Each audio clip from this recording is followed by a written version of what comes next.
Siri ya uhuishaji wa akili. Hivi sasa unavyonitazama, kuna kitu kibaya kinatokea ndani ya fuvu la kichwa chako. Bila wewe kujua, unajiua kisaikolojia kila sekunde inayopita. Ile hali ya kujihisi mchovu hata kama umelala masaa 10, ile hali ya kushindwa kuzingatia jambo moja kwa dakika 5 na ule uvivu unaokuzuia kuanza miradi yako mikubwa, hiyo siyo bahati mbaya. Ni sumu. Umeiruhusu dunia ya kisasa iufanyie udukuzi ubongo wako na kuufanya uwe dhaifu. Kama usipoamka sasa na kusafisha takataka zilizomo kichwani mwako, utabaki kuwa mtumwa wa hisia zako maisha yako yote. Je, uko tayari kuona ukweli mchungu au unataka kuendelea kuishi kama roboti aliyepoteza dira? Tatizo lililojificha. Watu wengi wanaishi kwenye kiza kinachoitwa brain fog. Unajaribu kufikiri lakini mambo hayaeleweki. Unajaribu kuwa na furaha lakini unahisi utupu. Hii si kwa sababu huna uwezo, bali ni kwa sababu mfumo wako wa kutoa zawadi mwilini umepata hitilafu. Tunatamani mafanikio lakini hatuna nguvu ya kuyatafuta. Kwa nini? Kwa sababu umezoesha akili yako kupata raha za haraka haraka ambazo hazina thamani. Umekuwa mteja wa msisimko wa muda mfupi unaokuacha ukiwa umechoka na bila matumaini. Huu ni mtego wa kisaikolojia ambao umewakamata mamilioni ya vijana leo. Kisayansi, unachokipitia kinahusiana na kemikali inayoitwa dopamine. Hii ni kemikali inayokusukuma kutafuta kitu unachokipenda. Lakini unapotumia masaa mengi kwenye mitandao ya kijamii au michezo ya saimi video, unaupasua ubongo wako kwa kiasi kikubwa cha dopamine ambacho hakijawahi kushuhudiwa katika historia ya mwanadamu. Matokeo yake, sehemu ya mbele ya ubongo wako inayojulikana kama prefrontal cortex, ambayo inahusika na maamuzi magumu na nidhamu, inaanza kusinyaa na kupoteza nguvu. Wakati huo huo, kiwango cha cortisol, ambayo ni homoni ya msongo wa mawazo, kinapanda. Unakuwa mtu wa hofu, mwenye wasiwasi na usiyeweza kujizuia. Unafanya kazi kwa mazoea, autopilot, badala ya kuwa na mamlaka juu ya maisha yako. Ahadi ya mfumo. Leo sikupepesi macho. Sitakupa maneno matamu ya kukufariji kwa dakika 2. Nitakupa mfumo wa maisha. Huu ni mpango kazi wa kurejesha utawala wa akili yako. Ukifuata hatua hizi 5, utaisafisha akili yako na kuwa mtu asiyeweza kuzuiliwa. Utakuwa na uwezo wa kuona fursa pale wengine wanapoona vikwazo. Huu ni wakati wa kufuta kila kitu na kuanza upya. Njia za kusafisha ubongo. Njia ya kwanza ni saumu ya kidigitali. Huwezi kusafisha nyumba wakati bado unamwaga uchafu ndani. Hatua ya kwanza ni lazima iwe kali na yenye maumivu. Lazima ukate mawasiliano na kila chanzo cha dopamine ya bei rahisi kwa muda fulani.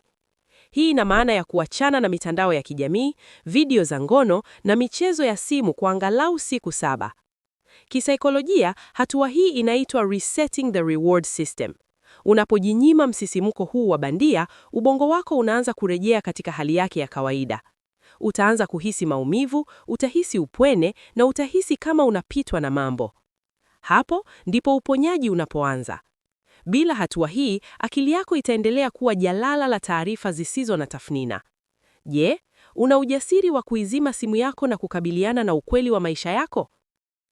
Njia ya pili ni kukumbatia maumivu ya makusudi. Ubongo wako umekuwa mvivu kwa sababu unatafuta njia rahisi. Ili kuwa unstoppable, ni lazima umfundishe ubongo wako kuwa maumivu na juhudi ndizo njia yenyewe kupata zawadi. Hii inaitwa nidhamu ya kisaikolojia. Anza kufanya mambo ambayo ubongo wako unayachukia lakini ni mazuri kwako. Oga maji ya baridi alfajiri. Fanya mazoezi hadi misuli iume. Soma kitabu kigumu ambacho kinahitaji umakini mkubwa. Unapofanya hivi, unabadilisha uhusiano wako na maumivu. Unatuma ujumbe kwa ubongo wako kwamba wewe ndiye bosi na sio hisia zako. Unapojifunza kuvumilia maumivu madogo ya makusudi, utakuwa na nguvu ya ajabu ya kupambana na changamoto kubwa za maisha bila kukata tamaa. Njia ya 3, utawala wa ukimya na tafakari. The power of solitude. Dunia ya leo ina kelele nyingi. Kila mtu anataka umakini wako. Lakini siri kubwa ya watu wenye mafanikio makubwa kisaikolojia ni uwezo wa kukaa peke yao na mawazo yao bila usumbufu wowote. Hapa ndipo unapoenda kuusafisha ubongo wako kutokana na msongo wa mawazo uliorundikana. Lazima utenge dakika 20 kila siku za kukaa kimya kabisa, bila simu, bila mziki, bila mtu yoyote. Hii inaitwa active reflection. Unapofanya hivi, unaruhusu mfumo wako wa nervous system kutulia. Unaupa ubongo wako nafasi ya kuchakata matukio na kupanga mipango ya baadaye. Watu wengi wanakimbia ukimya kwa sababu wanaogopa kukutana na nafsi zao za kweli. Lakini sikia nikwambie, kama huwezi kukaa na wewe mwenyewe kwa dakika 20, basi wewe ni mgeni katika mwili wako mwenyewe. Ukimya unazaa busara, na busara inazaa ushindi usiotikisika. Onyo kali, zingatia hapa. Kabla hatujaenda kwenye njia ya 4, lazima nikupe onyo ambalo halitakupendeza. Njia inayofuata ndiyo sehemu ambayo 90% ya watu wanashindwa. Ni sehemu ambayo inatofautisha kati ya mshindi na mtu wa kawaida anayetafuta motisha ya muda mfupi. Ukishindwa hapa, basi njia zote zilizopita zitakuwa ni kazi bure. Je, wewe ni mmoja wa hawa watu dhaifu au una uthubutu wa kwenda hadi mwisho? Njia ya 4, sheria ya chakula cha akili, the information diet. Kama unavyolinda kinywa chako dhidi ya chakula kilichooza, lazima ulinde akili yako dhidi ya taarifa zilizooza. Ubongo wako unajengeka na kile unachokiingiza kila siku. Kama unatumia masaa kutazama udaku, habari za kusikitisha na maisha ya bandia ya watu wengine, unajaza sumu kwenye subconscious mind yako. Kisaikolojia, jambo hili linasababisha kulinganisha maisha yako na ya wengine, jambo ambalo linashusha thamani yako, self-esteem, na kuongeza cortisol. Sheria ni moja na haina mjadala. Acha kufuatilia watu wasiokupa thamani. Acha kusikiliza miziki inayohamasisha huzuni au umaskini. Anza kuilisha akili yako maarifa ya fedha, saikolojia na kiroho. Badilisha marafiki wanaokuvuta nyuma na tafuta marafiki wanaokupa changamoto ya kukua. Kumbuka, akili yako ni bustani. Usipopanda mbegu za maana, magugu yataota yenyewe. Njia ya 5. Nidhamu ya usingizi na mapambano ya alfajiri. The biological rebirth. Huwezi kuwa na akili yenye nguvu kama mwili wako umechoka.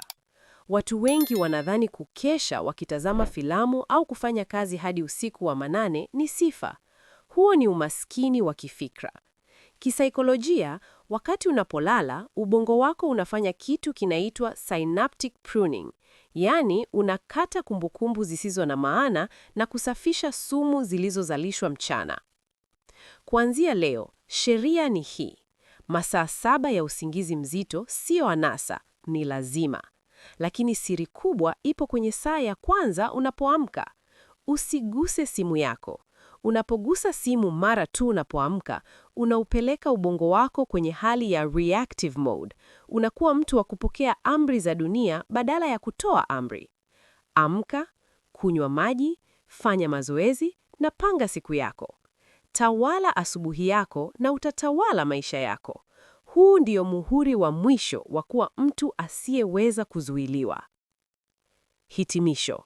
Wakati wa maamuzi. The ultimate challenge. Ukweli ni kwamba video hii haitabadilisha maisha yako. Ndiyo, nimesema kweli. Maneno haya ni sauti tu hewani hadi pale utakapoyageuza kuwa vitendo. Watu wengi watafunga video hii na kurudi kwenye maisha yao ya zamani ya uvivu na malalamiko. Wataendelea kuwa watumwa wa dopamine na hofu. Lakini wewe sio mmoja wao. Wewe upo hapa kwa sababu unajua una deni kubwa kwa nafsi yako. Una uwezo mkubwa uliozikwa chini ya takataka za kijamii. Leo unayo nafasi ya kufanya mapinduzi ndani ya akili yako. Usisubiri kesho. Kesho ni mtego wa walioshindwa. Anza sasa hivi kusafisha ufalme wako ambao ni ubongo wako. Kama kweli umeamua kuacha kuwa mnyonge na unataka kuanza safari ya kuwa unstoppable, thibitisha ahadi yako mbele ya ulimwengu. Andika neno naanza leo kwenye sehemu ya maoni hapo chini. Maoni yako ni agano lako na nafsi yako. Kumbuka, safari hii ni ngumu, lakini matunda yake ni uhuru wa kweli.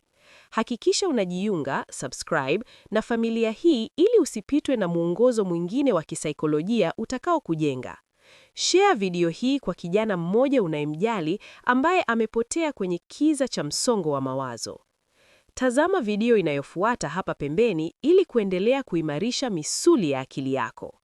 Tutaonana kwenye kilele cha mafanikio. Ni wakati wako sasa. Don't settle for less.